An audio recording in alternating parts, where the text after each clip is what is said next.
je me serais attaché à quelque chose qui va me laisser. Or, quand Jésus dit venez à moi, il sait que cette réalité-là ou ces réalités-là vont affecter la vie de l'homme.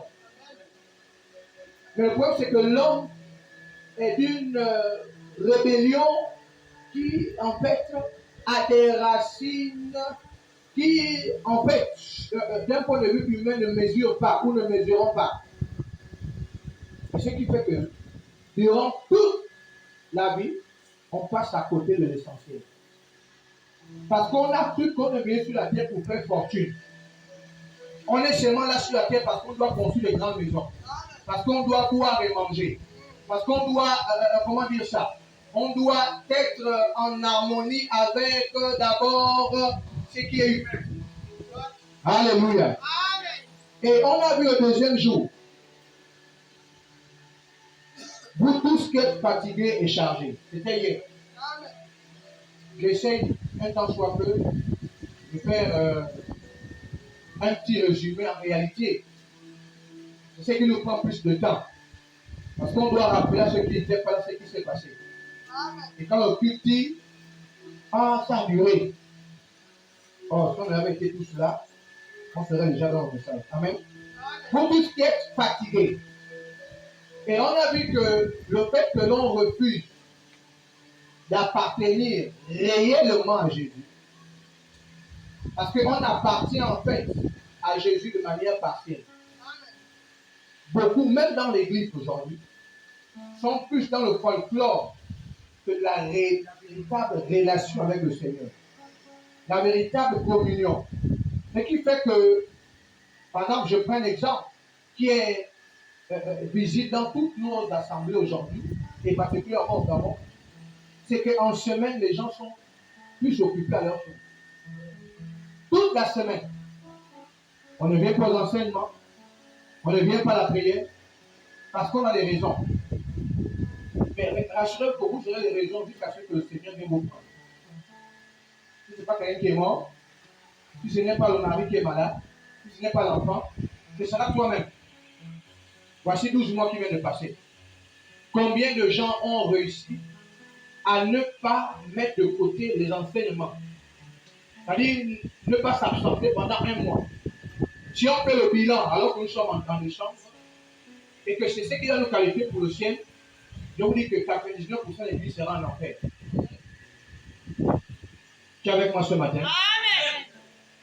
99% des gens seront en enfer, si ce n'est que ça. Parce qu'on va te dire que quand je sors du boulot, j'ai beaucoup travaillé, je suis fatigué. Parce qu'en réalité, tu es venu sur la terre seulement pour travailler.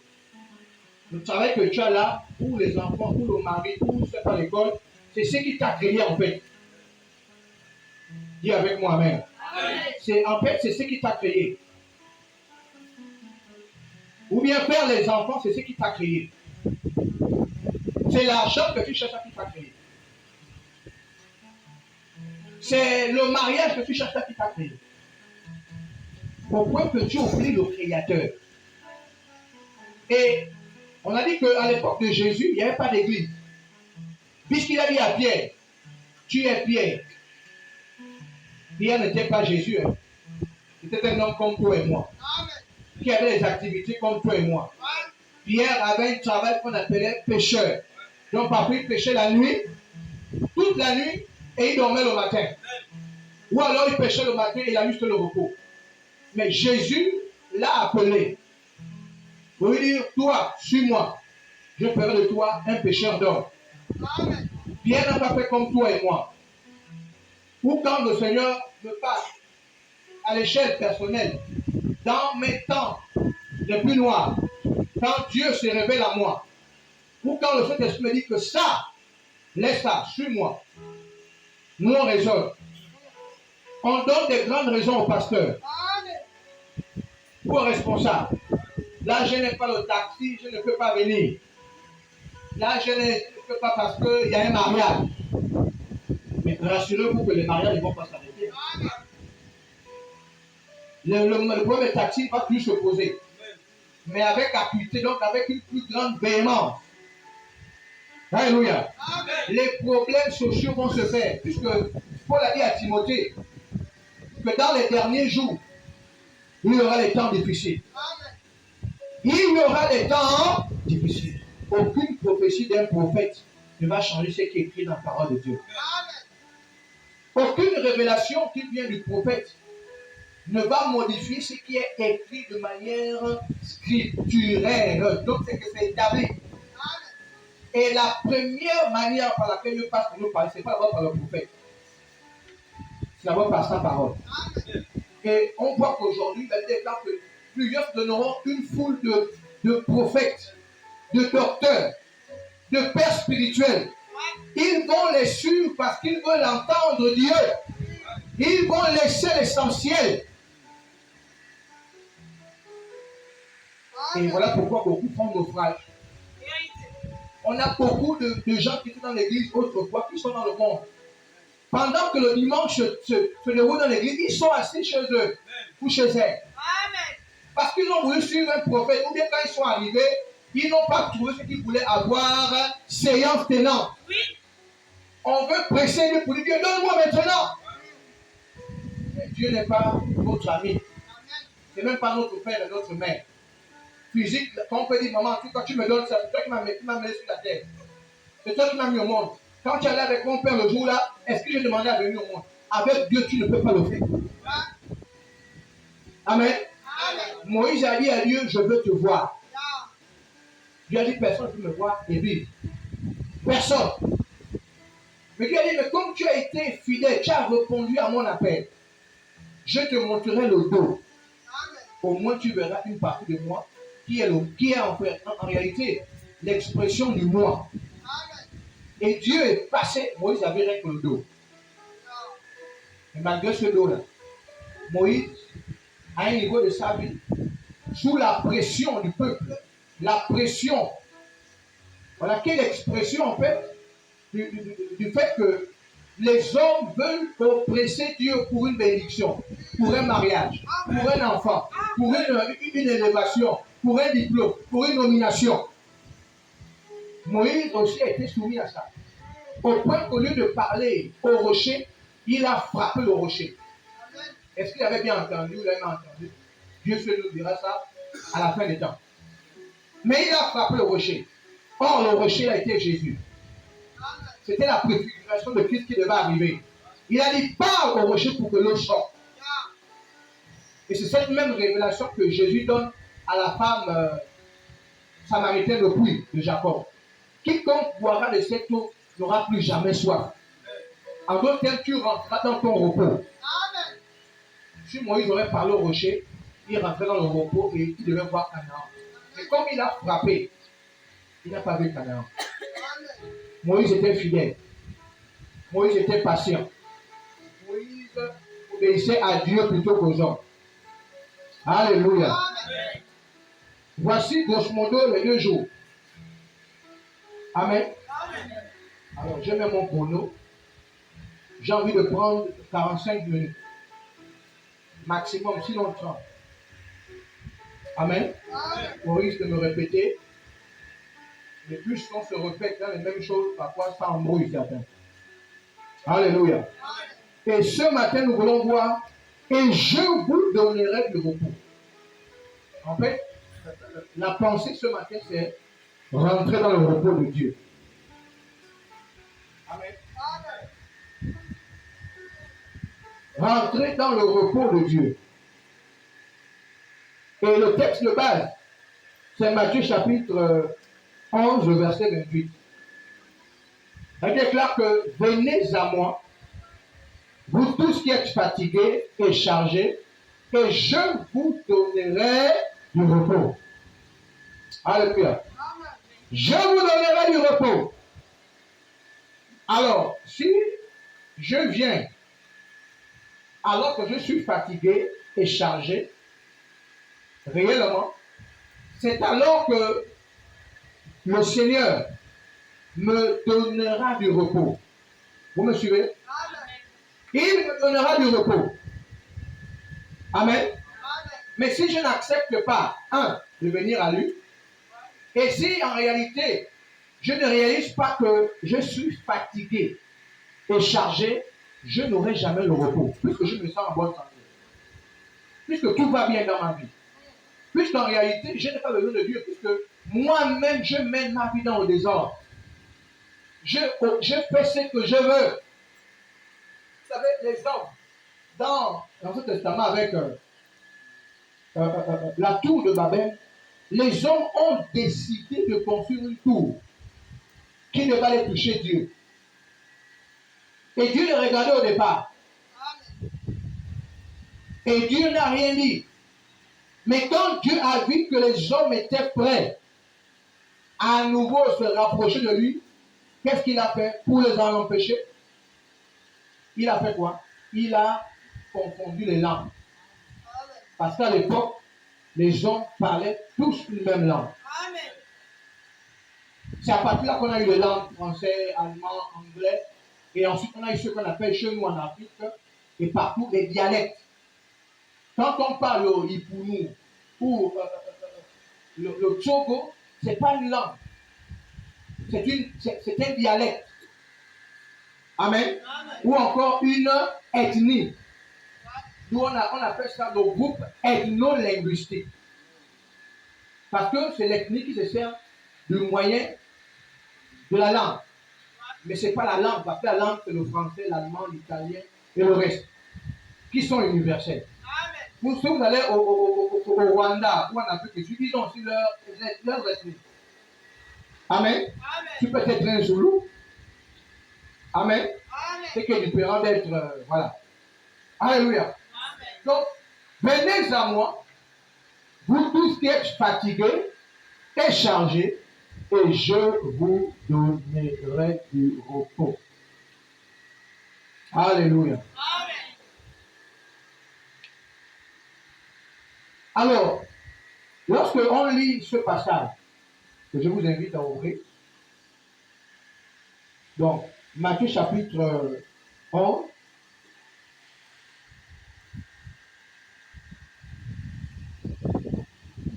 Matthieu 11,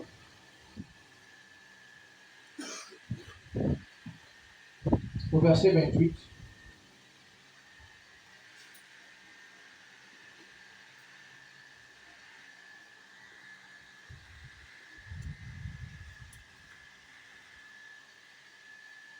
Il dit, venez à moi. Et après, il y a une virgule. Donc, ça, c'est la première information. Après la virgule, il y a une autre révélation qui nous est donnée. Il dit, vous tous qui êtes fatigués et chargés. Après, il y a encore une virgule. Et la conséquence des deux virgules, c'est le « et ». Vous me suivez là? C'est le « et ». Amen. Amen. Le deuxième « et », en réalité, vient conclure la pensée du Seigneur en matière de résolution dans ta vie. Amen.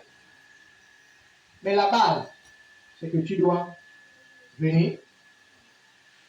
Amen. Amen. Et je disais hier que l'Église, que Christ a dit que tu es Pierre. Cette pierre, je bâtirai mon Église. En fait, Jésus, en arrivant, cherchait des hommes et des femmes. Il a commencé avec les hommes et les femmes ont emboîté le pas. Amen. Amen. Les femmes ayant emboîté le pas, les femmes ont atteint peut-être pas un niveau d'apostolat, mais un niveau de suivi du Seigneur qui a même dépassé les apôtres. Quand il y a eu le bouleversement, quand il y a eu l'épreuve où ils ont vu le maître faisant des miracles être pendu sur un bois, sur une croix. Mais dès qu'il a même été saisi, le grand Pierre l'a régné 3 fois.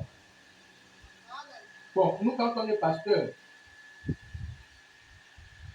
on sait déjà que beaucoup de chrétiens partiront le jour de l'église. Parce que le diable, il déclare que c'est un lion rugissant. Et étant un lion rugissant, il cherche qui il va dévorer. Donc si tu baisses la garde et tu laisses entrer dans ta vie le péché, il va te ravir. Et quand il va te ravir, en réalité, tu ne pourras plus rentrer dans le repos parce que tu seras déjà sous le joug de l'esclavage.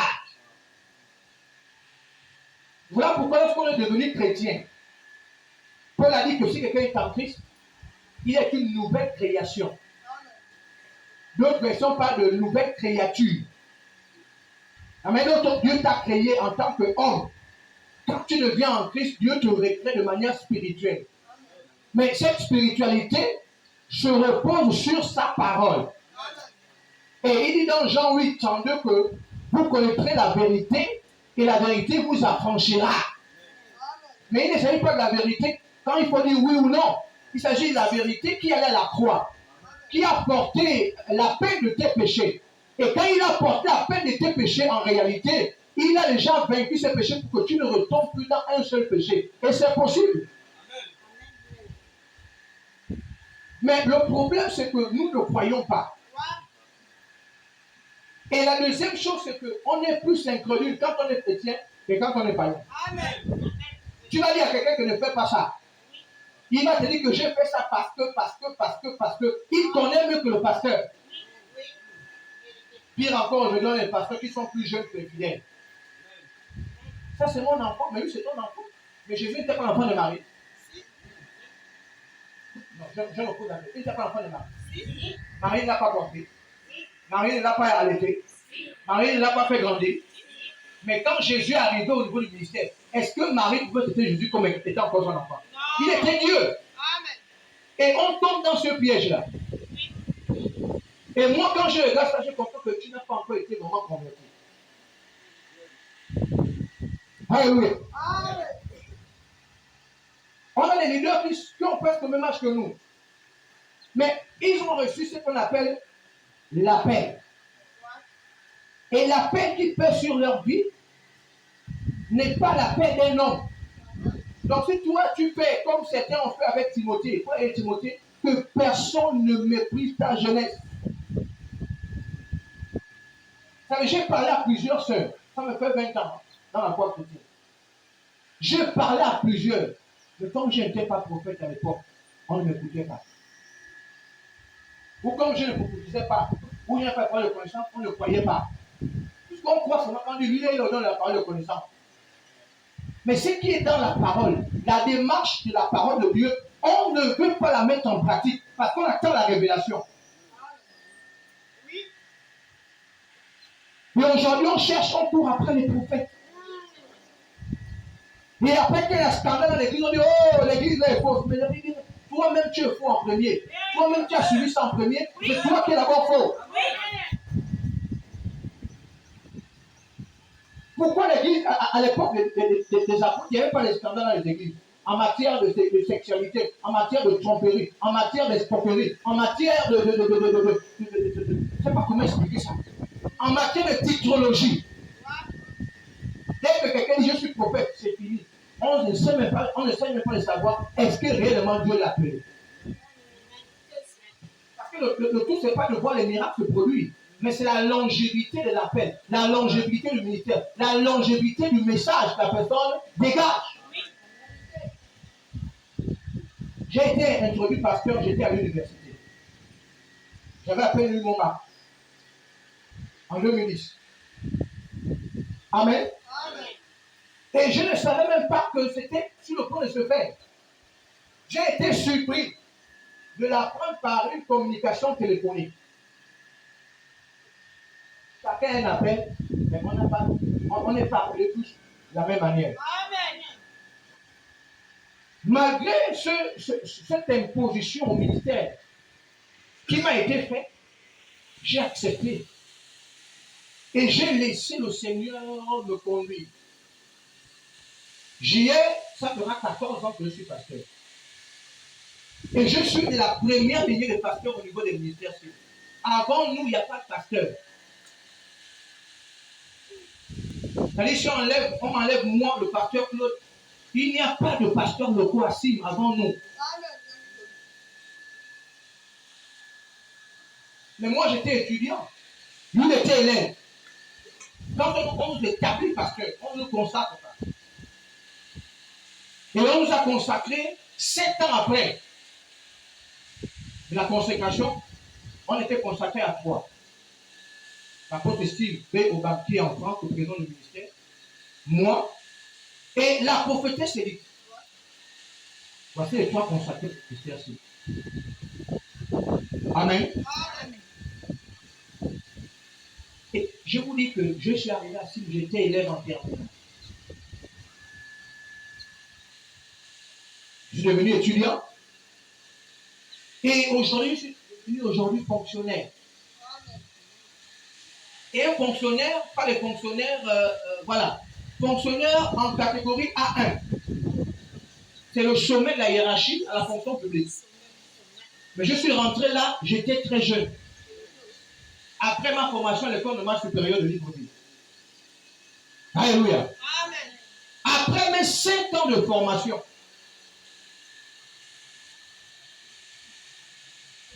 alléluia. Amen. Donc, lorsque Jésus appelle, le Seigneur appelle quelqu'un, c'est pas qu'il vient d'abord. Au niveau de l'unité, c'est pas qu'on vient parce qu'on a faim. Qu'on a besoin que les dîmes rendent. Moi, j'ai dit aux chrétiens, tu donnes pas, ça, c'est ton problème. On ne peut pas te rappeler de ceux qui sont basés. Est-ce qu'on rappelle à quelqu'un de payer sa maison? Il paye. Est-ce qu'on rappelle à quelqu'un de mettre le courant dans le compteur de date? Il le fait. Est-ce qu'on te rappelle de manger? Tu manges, non? Non, il faut me répondre. Si tu ne manges pas. Mais pourquoi tu ne le fais pas avec la parole de Dieu chaque jour? On doit te rappeler qu'il faut lire la Bible. On doit te rappeler qu'il faut prier. On va encore même taper pour dire qu'il faut être à la réunion. Moi, quand je me suis converti en classe de 3e, dès que j'ai reçu la parole, c'était la course pour être à l'église. C'était percé en bas, les trous là, il y avait les trous en bas. Les planches avaient été. Il n'y avait pas de clé. On mettait un bois à la fin. Dès qu'on plie le cul, on met le bois pour fermer la porte. Une église de village. Mais c'est dans cette église-là qu'on a servi Dieu de manière royale et loyale. Mais à l'époque, il n'y a pas de téléphone. Nous, quand on se convertit, là-bas, il n'y a pas le réseau. Qui va taper pour dire que viens à l'église? Ça va commencer comment? On est obligé de créer les groupes WhatsApp pour rappeler aux gens leur identité de chrétien ou de chrétienne. Donc, vous ne savez pas que l'église est en train de sombrer dans le chaos. Si on doit rappeler à quelqu'un, et si on le fait, tu ne viens pas. Bon, mais quand tu pries là, tu t'attends à quoi? Tu t'attends à quoi? Les disciples, il n'y avait pas de réunion, de programme de la semaine. Ils étaient avec Jésus tous les jours. Ce n'est pas nous, on a un programme. On sait que lundi, on n'est pas ici. Mercredi, on n'est pas ici. Vendredi, on n'est pas ici. Et c'était every day, every time, everybody. Tous les jours. Mais toi, dès qu'on dit que là, encore pas l'église, je ne peux pas t'appeler, on va commencer à rabâcher tout son chapelet de problèmes. Mais quand il faut aller chercher l'argent, tu n'as pas le chapelet de problèmes là. Donc, je parle à quelqu'un ce matin. Amen. Parce que pour entrer le repos, il faut te débarrasser de tout ça. Oui. Tu ne peux pas rentrer le repos. Tu seras toujours fatigué et chargé. Écoute-moi bien. Tu seras toujours fatigué et chargé. Il n'y a pas de repos avec le raisonnement. On dit à quelqu'un, laisse l'affaire des copains et des copines, laisse ça. Il y a plus de danger là-bas que quand tu te préserves. Mais non, mais pasteur, bon, là quand même, là j'ai en train d'avancer. Je suis la première, puis le premier garçon de mes parents. Donc il faut quand même laisser quand même, si je meurs là, mon nom va disparaître. Mais regardez l'ignorance au sommet de son art. Donc les gens comme les Paul, ils sont morts là. Pas de lui, non? Il a laissé un enfant. Non. Répondez-moi. Il a laissé un enfant. Non. Oh, mais c'est quoi que tu appelles? On nous appelle pour aller au ciel. Mais on raconte des choses, il a dormi des coups. Il n'y a pas de meilleur berger que celui qui donne sa vie pour ses brebis. Jésus a donné la vie pour toi. Amen. Est-ce que le copain que tu suis a donné la vie pour toi? Même nous qui sommes mariés, parfois, on peut faire 1 mois, 2 mois, on n'a pas de rapports sexuels avec madame. Mais il n'y a pas le temps. Quand il faut prier pour les gens, oh, mais tu es obligé de chercher un coin quelque part, il faut aller prier. Alléluia. Et l'homme que je suis, lorsque je sens que j'ai un programme, je sens un besoin par rapport au peuple, bien aimé, je quitte la chambre conjugale et je prends la chambre des invités. Il faut méditer, il faut prier, il faut jeûner, il faut écouter Dieu. Donc quand un enfant va pleurer, quelqu'un va ouvrir la porte, tu perds le fil des idées. Amen. Ceux qui veulent se marier là, mariez-vous. Je vous attends. Non, pressez-vous. Mais quand tu vas te presser, mais que je n'entende pas que tu as divorcé. Sinon, c'est moi-même qui vais t'amener directement au New. Parce que tu es venu dire aux gens ici que tu veux te marier. Maintenant, à un niveau, tu dis que tu ne peux pas divorcer. Tu ne divorceras jamais. On peut réunir des familles pendant des jours, des mois, des heures. Pour dire qu'après, en fait, moi, je m'avais de mon côté. Elle part de son côté. C'est quoi ça?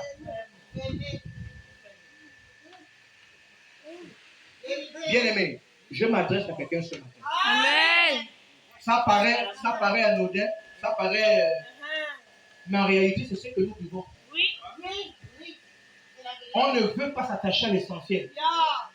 On demande la question à plusieurs d'entre vous là. Tu as eu la Bible de Genèse pour faire. On ne va pas trouver. Tu lis la Bible parce qu'on prêche dimanche, là où tu ouvres. Quand tu rentres là. Même dans ton sac, quand tu sors, la Bible n'est pas dedans. Et depuis qu'on a dit que la Bible est dans un téléphone, là, on ouvre ça seulement pour regarder WhatsApp, TikTok. On rit seulement comme des guignols. Le reste, on les regarde. Même quand il y a une vidéo qui renvoie à la foi, quand ça touche un côté de ta vie qui est sombre, qui est noir, tu zappes, tu bats. Tu reviens sur les choses qui se passent en ce moment avec le président Olivier. C'est ce qui nourrit nos assiettes à midi. Alléluia. Mais quand même, on veut que Dieu descende. Il va descendre comment? Dans ces conditions-là. Israël a fait 400 ans de prière. Toi, tu n'as même pas encore fait 1 an, jour pour jour. C'est-à-dire que si 2023 qui s'achève, tu n'as pas fait les 365 jours où tu as prié tous les jours. Si on vérifie là, certains seront en enfer.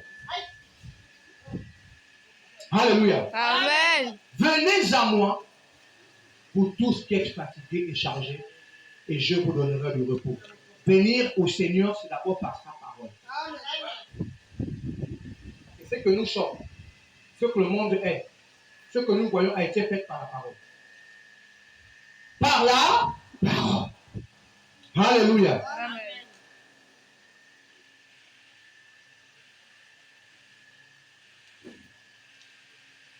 Et le « et » en question de Matthieu chapitre 11, le verset 28, le deuxième « et » met en évidence le fait que pour que je rentre dans le repos, il faut que j'opère des choix qui cadrent avec la parole de Dieu. Je reviens encore sur l'écoute. Donc, le fait d'être sensible à la voix de Dieu.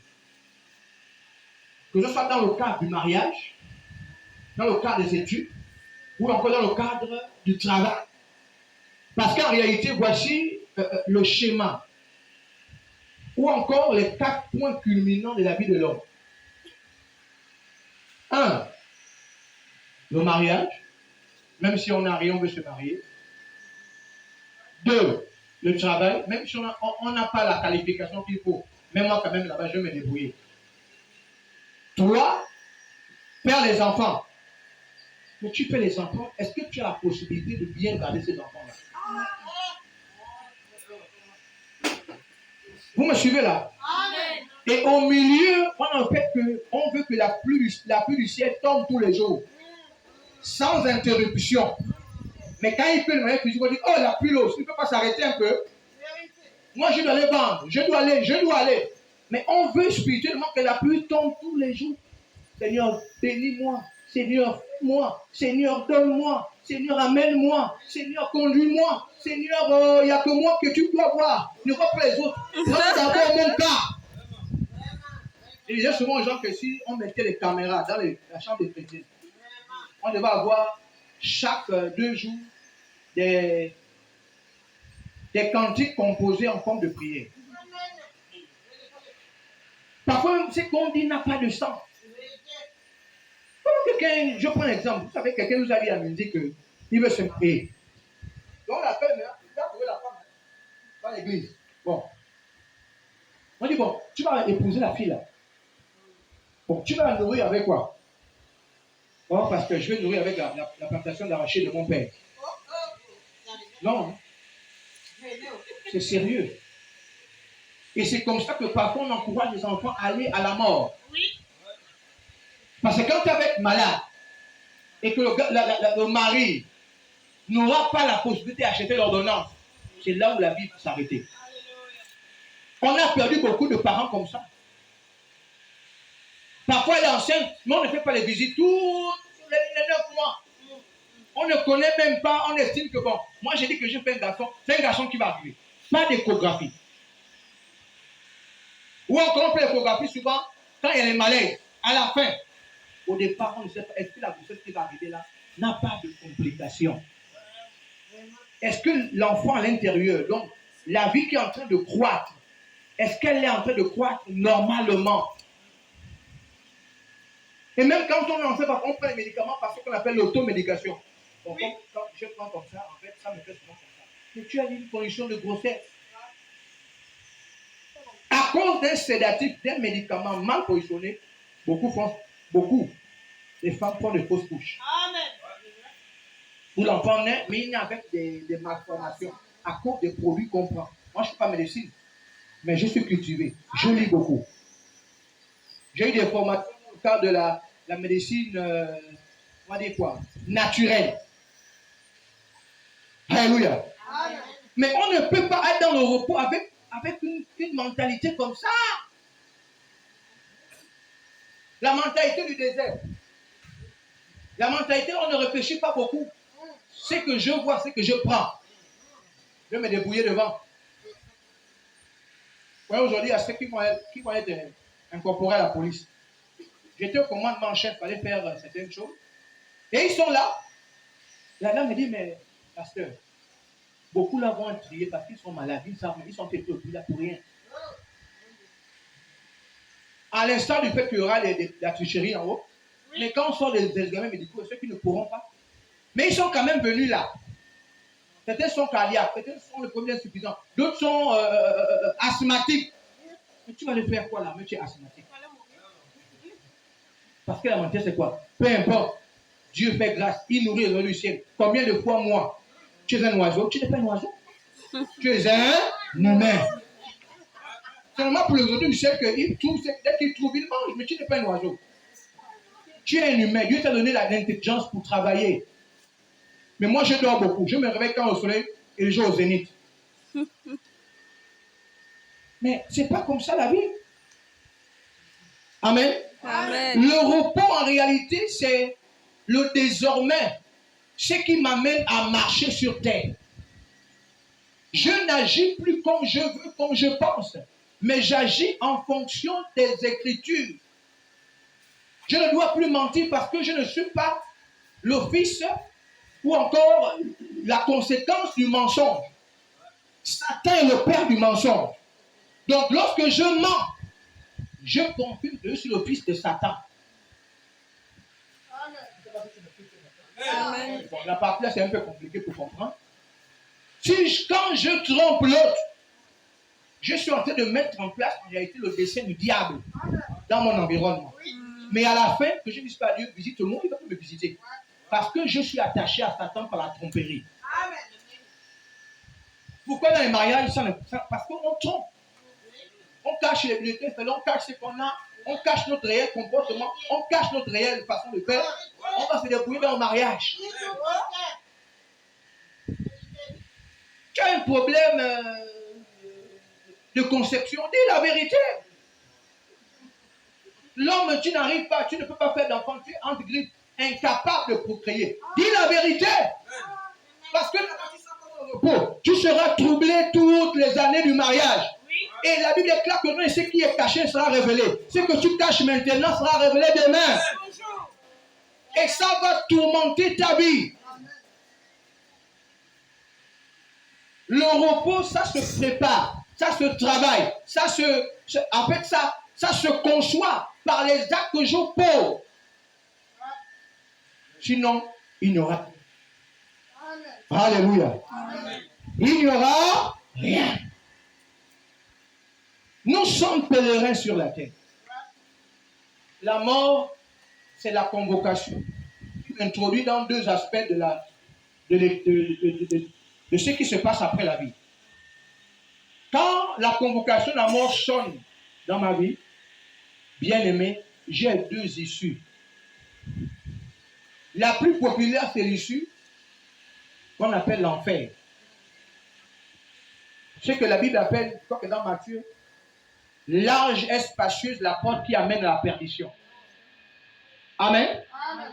La plupart d'entre nous, c'est là-bas où le chemin, si on ne se répand pas maintenant, bien qu'étant dans l'église, c'est la grande porte là qui va nous absorber. La deuxième issue, c'est étroite est la porte qui mène à la vie éternelle. C'est le ciel. Amen. Mais pour rentrer dans ça, il faut le repos dans la manière de faire, la manière de vivre. Amen. On ne peut pas se mentir. On ne peut pas philosopher avec Dieu. On croit être plus intelligent que Dieu. C'est faux. Mais le peu que tu as là, c'est lui qui t'a mis ça dans la tête là, c'est lui. Je disais vendredi samedi que Dieu a soufflé dans chacune de nos narines pour qu'on respire. Ce n'est pas papa et maman qui a soufflé dans Adam et Ève. C'est lui-même. Et le souffle, on appelle ça en théologie le pneuma. Si on te retire le pneuma, tu ne peux pas vivre. C'est comme le chrétien qui ne communique pas avec Dieu chaque jour. Il n'a plus la raison d'être chrétien. Sinon, c'est ce qu'on appelle un apprenti sorcier. C'est-à-dire qu'il veut faire les choses comme s'il était... Il est en train d'apprendre la sorcellerie. Tu ne peux pas dire que tu es avec Dieu, tu es chrétien avec Dieu, mais tu ne fais pas ce que Dieu veut que tu fasses. Mais c'est pire que la sorcellerie. On m'appelle frère, on m'appelle soeur, on m'appelle tel, on m'appelle tel. Mais en réalité, j'ai une vie qui ne cadre pas avec la parole. Donc, il vaut mieux pour toi de rester au monde. Dis avec moi, amen. Amen. Lisons Deutéronome chapitre 30. Deutéronome 30.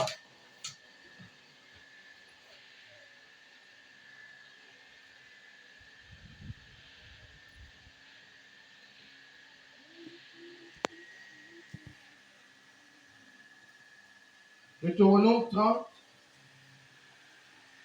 verset 19.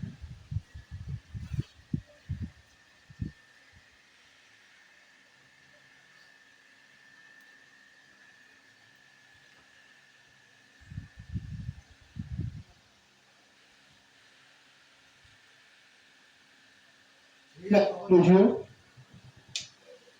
J'en prends aujourd'hui à témoin contre vous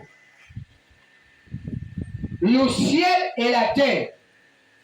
J'ai mis devant toi. Ouais, il parle du vous pour le toi. Donc il parle du général au particulier. Souvent quand on dit vous là, on dit ça c'est pour eux là-bas. Ouais, la Bible est tellement formelle. La Bible est tellement factuelle, la Bible est tellement précise que la Bible sait que l'homme sera, la Bible savait en fait, dans l'Esprit de Dieu qui a donné aux apôtres, aux écrivains de la Bible, la révélation, savait qu'à la fin, il y aura le langage de la ruse. En fait, Dieu a dit que c'était pour vous. Moi, j'ai pensé que c'était pour eux. Je n'ai pas vu le toi. La Bible met le toi. Pour que tu saches que c'est toi. Que je sache que c'est moi. C'est pas d'abord le voisin, la voisine qui est celui qui me fait le plus mal. Enfin, le mal que lui, il te fait, c'est pour que tu changes un peu. Amen. Et quand un mal arrive, assieds-toi. Regarde ce qui ne marche pas. Où est-ce que tu es allé ramasser ce mauvais vent. Le mauvais vent ne peut pas venir si toi-même tu n'as pas ouvert les bras, tu n'as pas ouvert les portes. De la même manière que Dieu ouvre les portes dans ta vie, toi-même tu peux les ouvrir par des choix. Mais quand je prends l'exemple, quand les jeunes décident d'aller connaître les hommes ou les femmes, ils font des choix, non? Même si d'autres sont parfois, on appelle ça comment, violés, d'autres sont parfois obligés de le faire parce qu'ils sont oppressés. Mais il y a ceux qui choisissent délibérément à 13 ans d'ouvrir le chapitre de la sexualité alors qu'ils ne sont pas encore prêts à accueillir une grossesse pour les filles. Et après on dit le bassin est petit pour pousser l'enfant, il faut ouvrir. Ou alors, elle n'a pas survécu, l'enfant est là. Amen. Amen. Je prends à témoin. J'en prends aujourd'hui à témoin contre vous le ciel et la terre. J'ai mis devant toi la vie et la mort. La bénédiction et la malédiction. Et il y a un point, la Bible même. Donc arrête-toi un peu pour dire, ah, j'ai un dilemme, j'ai un choix à faire. Devant moi, j'ai la vie, j'ai la mort. Devant moi, j'ai en même temps la bénédiction et la malédiction. La Bible met un point d'honneur. Pour te dire qu'il n'y a pas que ça. C'est pour que tu prennes conscience que tu ne dois pas faire n'importe quoi. Mais après, la Bible dit quoi? Choisis la vie. Il met une virgule. Afin que tu vives. Toi et ta postérité. Amen. Amen. Choisis la vie. Le repos est une démarche. Et la chrétienté ou la vie chrétienne n'est pas une vie religieuse. Le christianisme n'est pas une religion. Pour ceux qui ne le savent peut-être pas. Mais le christianisme est un mode de vie. Ou encore un style de vie fondé, qui repose sur les principes de Dieu, les principes de la parole. Si je mets ces principes de côté, mais que je veux mener la vie chrétienne, elle ne marchera pas. Oh non, j'ai aimé ce gars-là, mais vers la fin, il m'a déçu. Il t'a pas déçu? Je ne savais pas que quand on devait évoluer dans le mariage, en fait, je vais découvrir qu'il ne peut pas me faire ça. Mais il est déjà scellé par le mariage. Les liens sacrés du mariage. Il n'y a pas de rétroviseur dans le mariage. C'est comme l'avion. L'avion, dès que ça a pris l'envol, on ne peut pas dire que pilote, freine d'abord, rétrograde, mets la marche arrière, reculons. C'est pas possible. Ce matin, amen. La possibilité de faire ceci, la mort vous sépare. Mais comme la mort ne se sépare pas forcément au début, je dis bien forcément, parfois c'est à la fin. Donc attends la fin. Tu as choisi. Le goût du mariage, ce n'est pas seulement les premiers jours.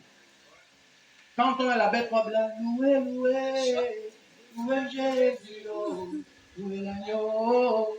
Là maintenant on fait les pas parce qu'on voit les gens. Mais maintenant quand les gens vont partir, on a levé la robe, le costume. Alors maintenant au studio. Ou bien c'est la chambre américaine. On fait tout dedans. Oh! C'était ça. Amen.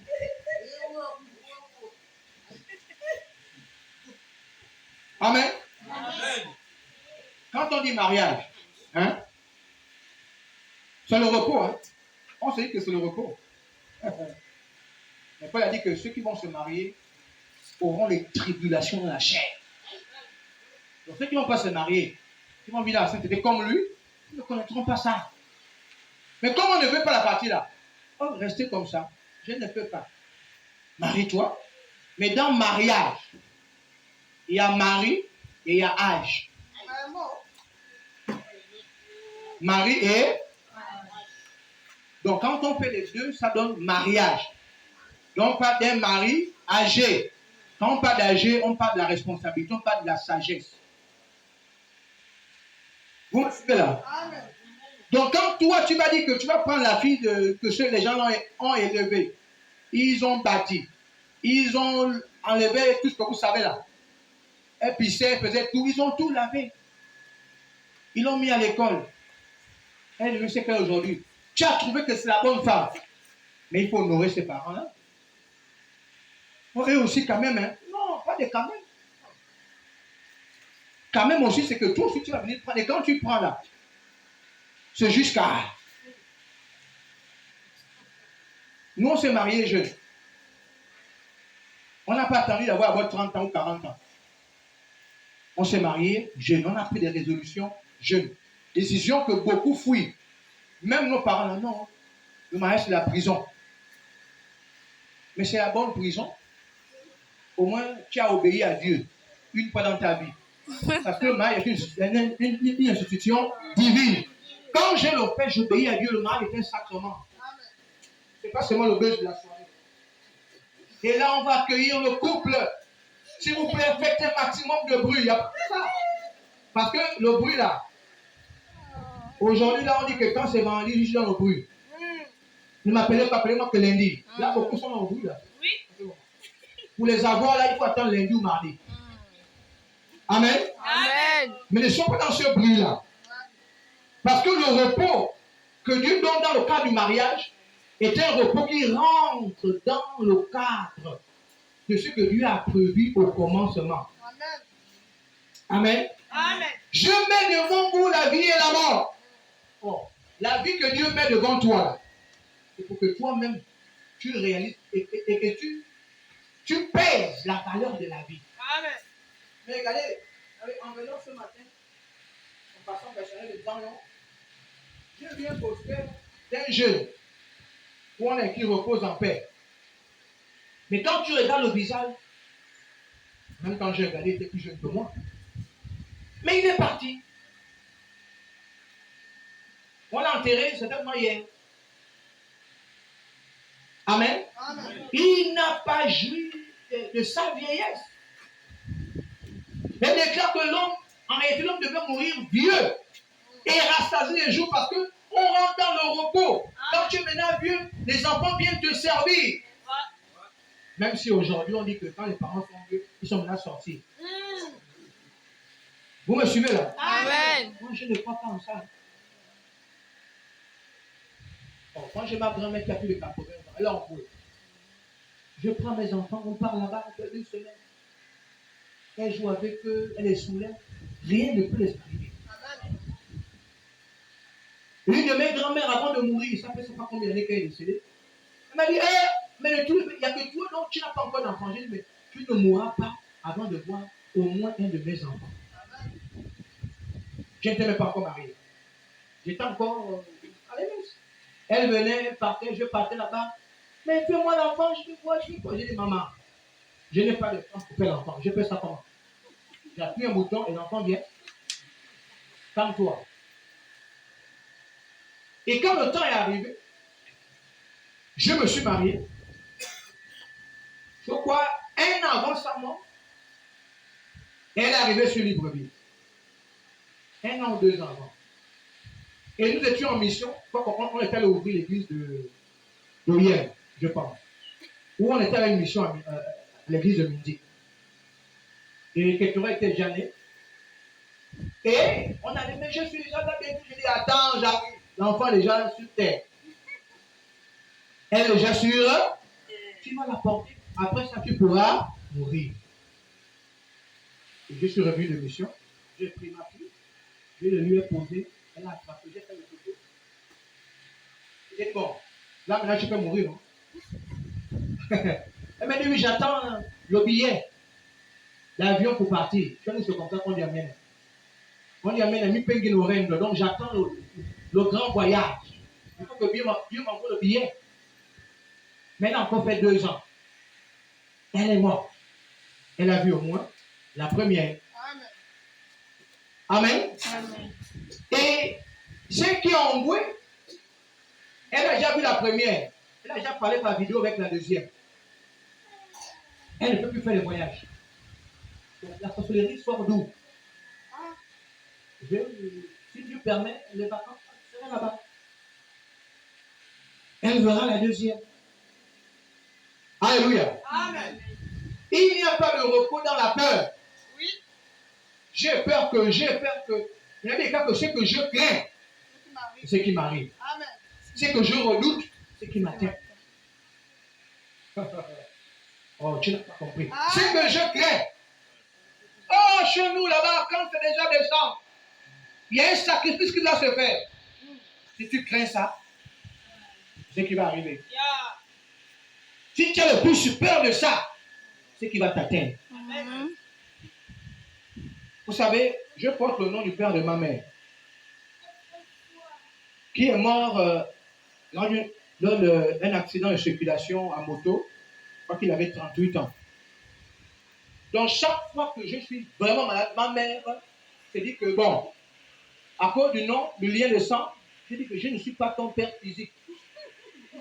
J'ai dit son nom. J'ai dépassé 38 ans. Et je ne mourrai pas par accident. Il y a 2 ans, j'ai raté un accident mortel à Cambo. Je venais justement, elle était entre la vie et la mort. Et j'ai pris la voiture de manière inopinée. On arrive à Cambo, il y a un... Mais Dieu était ce jour-là. Sinon, je ne serais plus là.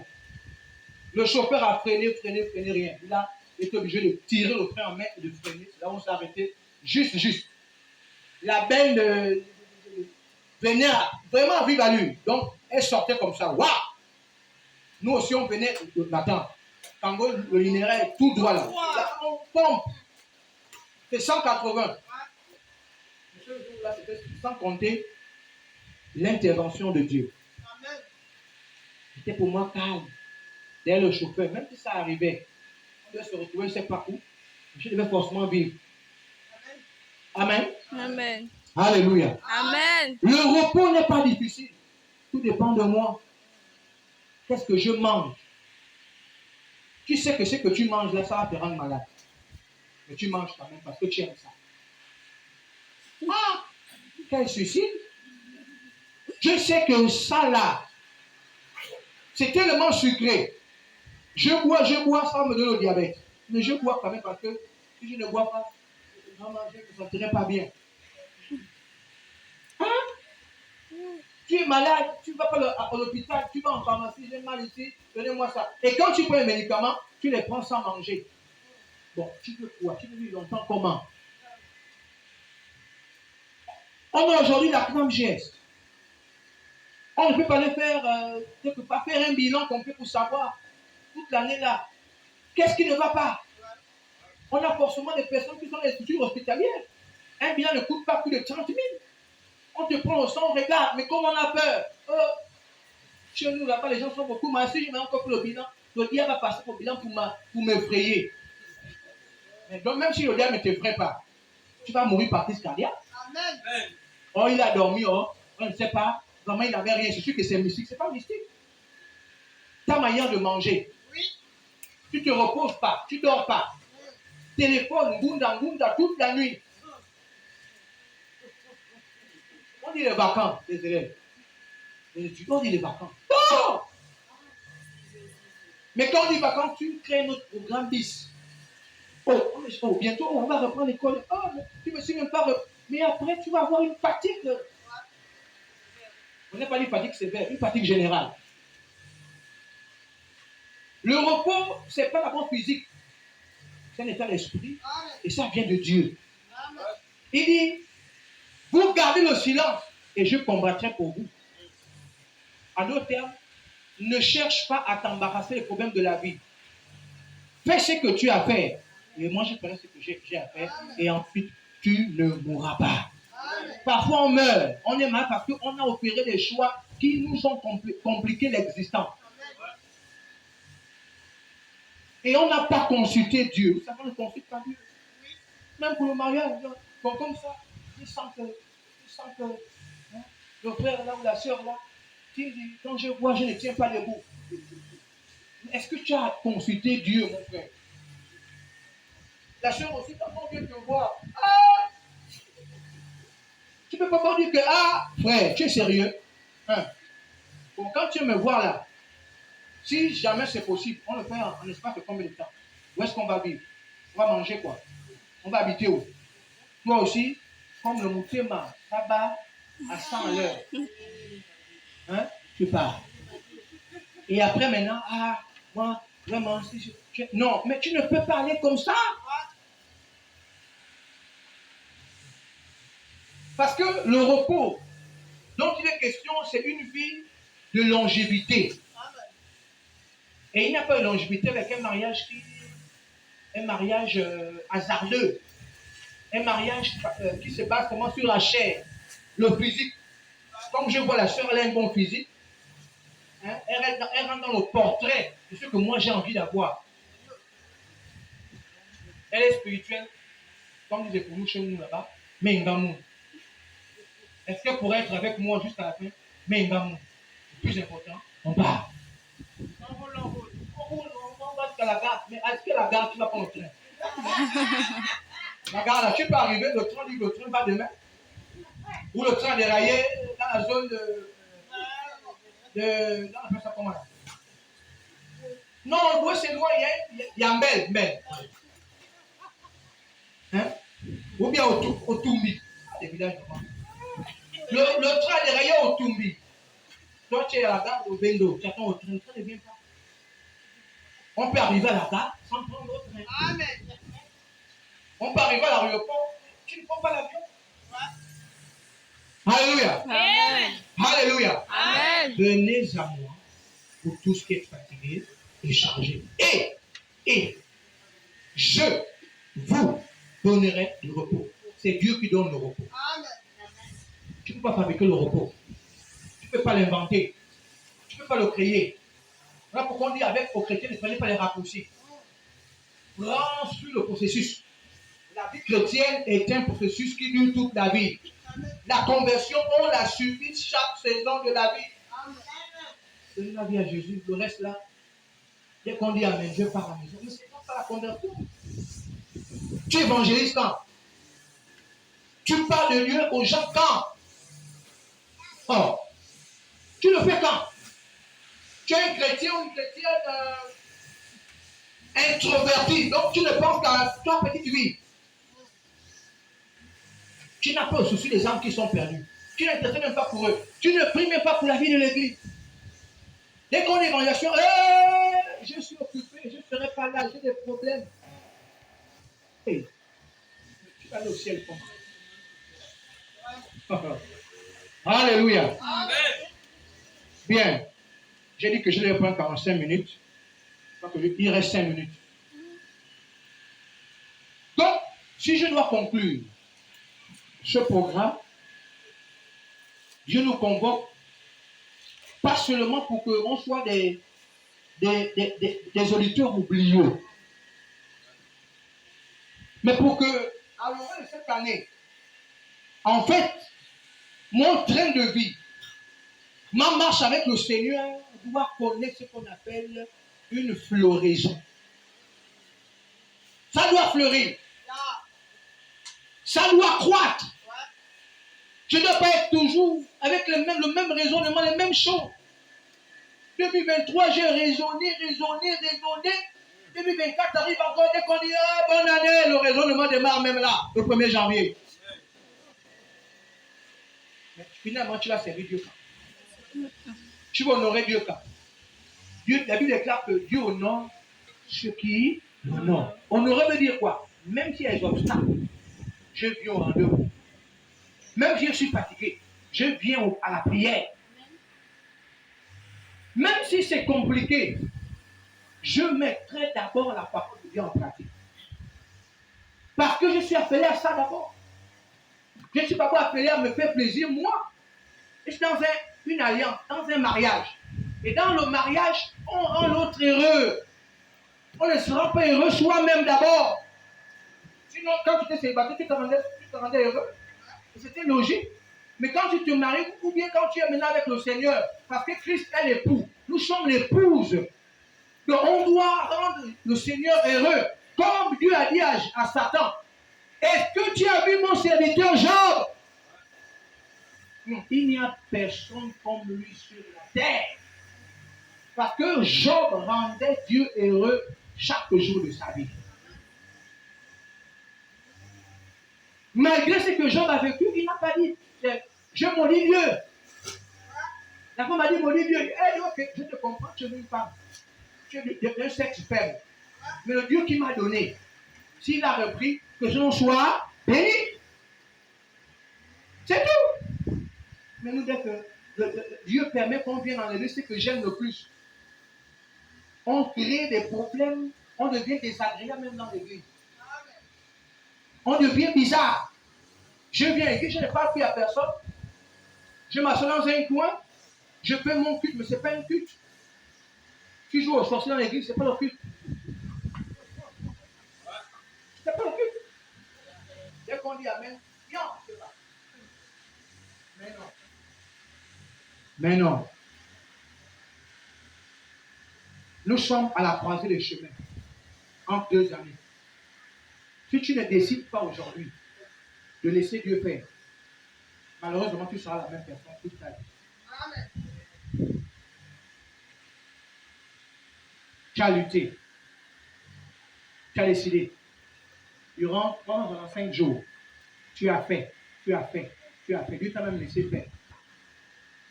Mais il est temps que Dieu prenne le relais. Pendant que je parle, il y a quelqu'un qui, en fait, s'attend à un miracle. Je vois la prière que tu as faite dans l'intimité avec le Seigneur. Tu as fait une prière. Et tu espères que c'est avec le changement de l'année, ça va se faire. Mais Dieu t'a dit certaines choses. Il faut que tu règles. Et je vais te dire qu'avant que le rouge n'apparaisse, c'est-à-dire que le 31, c'est le rouge, jusqu'à 23 heures, tu as encore le temps de te rétracter. Tu as le temps encore de repousser chemin. Si tu ne le fais pas, malgré ce que Dieu t'a dit, tu ne verras rien. Il y a quelqu'un qui est dans cette situation. Je sais quand Dieu me parle. S'il n'y a pas ça, alléluia. S'il n'y a pas ça, tu ne verras rien. Malgré le changement d'année. Alléluia. Amen. Est-ce qu'on peut se lever, s'il vous plaît? Alba. Alba. Alba. Alba.